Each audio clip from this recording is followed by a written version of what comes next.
안녕하십니까. 보험을 통해 여러분들을 도와드리고 싶습니다. 슬기로운 보험생활 하윤선입니다.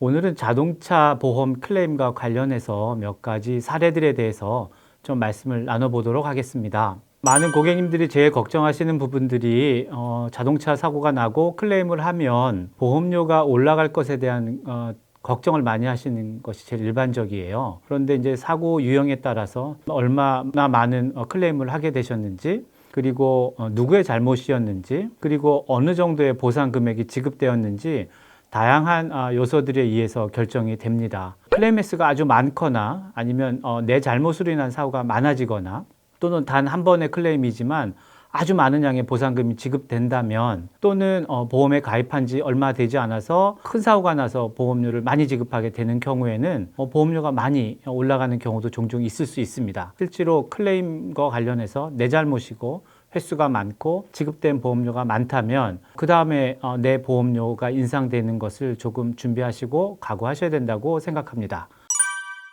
조금 경우에 따라 좀 상황 판단을 다르게 하시는 게 좋을 것 같습니다. 사고가 아주 경미하거나 내 잘못으로 인한 사고라든지, 또는 사고가 났지만 크게 심각한 부상이 없는 경우라면 대체로 본인이 직접 클레임을 핸들하시고 리포트하시고 처리하시는데 큰 불편함이 없으실 겁니다. 그런데 이제 상대편에게 클레임을 해야 하는 경우 이 클레임 절차가 좀 지연되거나 복잡하다고 판단할 수도 있고요. 또는 오랜 시간 동안 특히 몸에 부상이 있어서 치료를 받아야 되는 경우, 사실 클레임을 긴 시간 동안 끌고 가면서 치료를 받고 보상금을 청구하는 과정들이 이렇게 쉽지는 않을 겁니다. 그런 경우에는 변호사를 고용하고 변호사에게 의뢰하는 것도 고려해 볼 만하다고 봅니다. 그래서 교통사고가 있고 클레임을 해야 할 때 무조건 변호사를 사서 클레임을 해야 하는가라는 건 조금 한번 생각해 보실 필요가 있고요.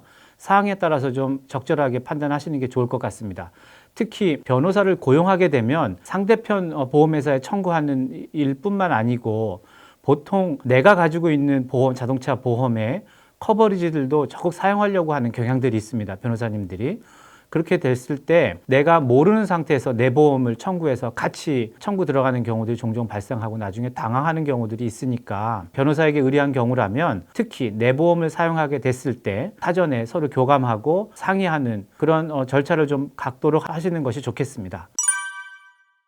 네. 메디컬 페이먼트 사용에 대한 궁금증을 가지고 계신 고객들이 많이 계십니다. 사실 기본적으로 자동차 보험에는 이 메디컬 페이먼트, 즉 사고가 났을 때 병원 치료받는 커버리지는 기본적으로 포함이 되어 있지 않습니다. 사고가 나게 되면 본인이 가지고 있는 의료보험을 통해서 보장을 받도록 되어 있는데요. 가끔은 의료보험에 가입하지 않으신 분들, 또는 의료보험을 갖고 계시지만 디덕터블 금액을 높이 설정하신 분들은 자동차 사고가 나도 적절하게 병원 치료를 못 받는 경우들이 생길 수 있습니다. 그래서 자동차 보험 일정 부분의 병원 치료를 할 수 있도록 옵션을 선택할 수 있게 옵션을 저희가 메디컬 페이먼트라고 합니다. 자동차 보험에서. 그래서 자동차 보험은 의료보험을 대체하지는 못하지만 일부분을 충당할 수 있는 옵션을 두고 있다, 이렇게 이해하시면 될 것 같고, 메디컬 페이먼트는 내가 잘못해서 사고를 냈든 상대방이 우리를 사고를 내서 우리에게 부상을 입혔든 상관없이 내 차에 동승하고 있는 운전자를 포함한 모든 동승자 1인당 한도가 정해진 금액까지 병원 치료비를 청구해서 받을 수 있습니다. 그래서 이 메디컬 페이먼트는 굳이 의료보험을 쓰지 않더라도 일정 부분 자동차 사고로 인한 부상을 대비할 수 있는 좋은 옵션이니까 언제든지 내가 메디컬 페이먼트를 갖고 있다고 하면 내 부상치료 또는 동승자의 부상치료를 위해서 언제든지 사용할 수 있는 옵션입니다.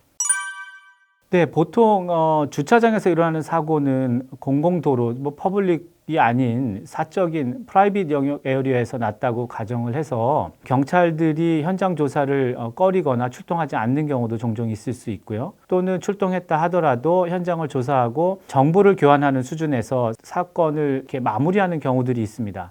그래서 그 폼을 저희가 그냥 보통 얘기할 때 익스체인지 폼이라고 하는데, 이런 주차장에서 난 사고들은 사실 일방의 100% 잘못을 인정하지 않는 경우도 종종 있긴 합니다. 그래서 쌍방이 보통 자기가 가지고 있는 보험을 통해서 서로를 보장하도록 하는 경우들이 일반적이긴 한데, 그럼에도 불구하고 상대의 명백한 과실을 인정하는 경우들이 종종 있습니다. 양자가 서로가 합의를 하고 잘못을 인정하는 경우라면 100% 인정이 되고 그 잘못한 상대편의 보험사를 통해서 보험을 청구할 수 있게 되어 있고요. 또 하나, 주차장 영역이라고 해도 차를 후진해서 차를 빼는 경우에 뒤쪽을 후방을 주시해야 할 의무가 있다고 합니다. 그런 경우라면 사고를 내가 뒤로 후진하는 차량에 의해서 사고가 났다면 그건 상대편의 100% 과실을 인정하는 경우들이 종종 있으니까 항상 주차장이라고 하더라도 경찰을 부르려고 하는 노력, 그 다음에 상대편하고 명확하게 누구의 실수인지를 좀 가려보는 노력, 물론 그 가운데서도 누가 부상이 있었는지에 대한 여부를 인도적 차원이나 좀 이렇게 따져보는 것도 중요할 것 같고요. 그럼에도 불구하고 100% 과실을 인정하는 경우도 종종 있기 때문에 꼭 잊지 마시고 상대편과 합의하시고 또 상황을 잘 남기시고 증거 자료를 잘 확보하시는 것이 필요하다고 봅니다. 네, 종종 이런 경우 사건이 많이 일어납니다. 도로에서 2중, 3중, 뭐 때로는 더 많은 차들끼리 충돌하고 부딪히는 경우들이 많이 일어나는데요. 이런 경우는 고객님들이 무척 복잡하고 스트레스를 많이 받는 케이스입니다. 주로 뒷차가 과속으로 돌진해서 그 앞차를 받는 경우에 그 앞차가 밀려서 또 앞을 받게 되면 비록 뒷차가 처음에 원인을 일으켰다 하더라도 내 차가 뒤에서 받치고 내 차가 또 앞에 차를 받게 되면 내 차 부분에 뒤쪽으로 데미지 입은 것은 뒷차에 손해배상 책임이 발생하고 또 제가 앞에 충격을 주면서 발생한 데미지는 저의 보험으로 앞차를 커버해 줘야 되는 상황들이 종종 발생합니다. 그런데 가끔은 적정하고 안전거리를 충분히 확보한 상태에서 정차해 있는 상황에 뒷차가 만약에 급하게 브레이크를 밟아서 사고를 낸다면 저에게는 과실이 없게 되죠. 그런 경우에는 뒷차에서 100% 과실을 인정하고 보상을 해줘야 되는 책임이 발생하기도 합니다. 그래서 항상 현장을 정확하게 증거 자료를 확보하고 사진 기록이나 현장을 좀 알아볼 수 있는 여러 가지 증거 정황 자료들을 명확하게 기억하고 남기는 노력들이 필요하다고 봅니다. 100% 잘못이 인정되는 경우도 있고 또 나도 일부의 책임이 발생할 수도 있으니까 안전거리, 내 앞쪽의 안전거리를 꼭 확인하시는 것이 되게 중요하다고 보여집니다. 네, 이런 고객님들의 문의를 많이 받습니다. 실제로 경찰에 리포트를 하는 두려움도 있는 분들도 있고 또 사고 리포트가 공식적으로 되고 나면 보험으로 꼭 처리해야 된다는 강박도 있고 그러다 보면 보험료가 많이 올라갈 것 같은 두려움 때문에 서로 합의를 보고 현금으로 서로 차를 고쳐주겠다거나 현금을 지급하고 끝내려고 하는 경향들이 종종 있습니다. 양자가 합의를 해서 무난히 해결된다고 하면 그것도 가능한 방법일 수 있을 것입니다. 그러나 저희는 가급적으로 사건이 발생하면 일종의 증인이죠. 위트니스를 확보하도록 좀 안내를 해드리고 싶고 그게 가장 중요한 증인이 결국은 경찰이 될 것입니다. 경찰이 객관적인 입장에서 사고 자체를 판단하고 조사하고 기록을 남겨줄 수 있기 때문에 나중에라도 경찰 리포트가 나오고 나서라도 보험 처리를 하지 않고 상대에게 현금으로 처리하겠다고 하면 그것도 뭐 해결할 수 있는 하나의 방법이기도 한데요.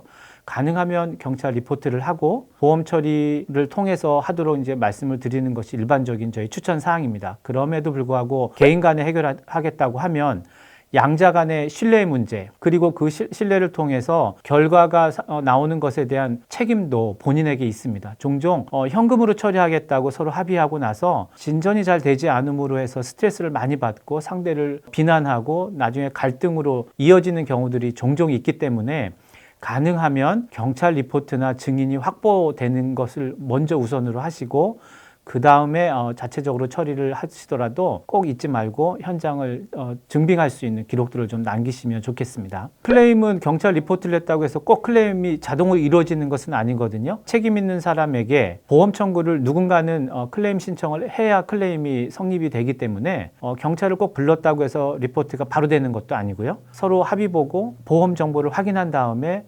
클레임을 리포트를 해야 시작이 되니까 그 전후에 판단을 하셔도 괜찮을 것 같습니다.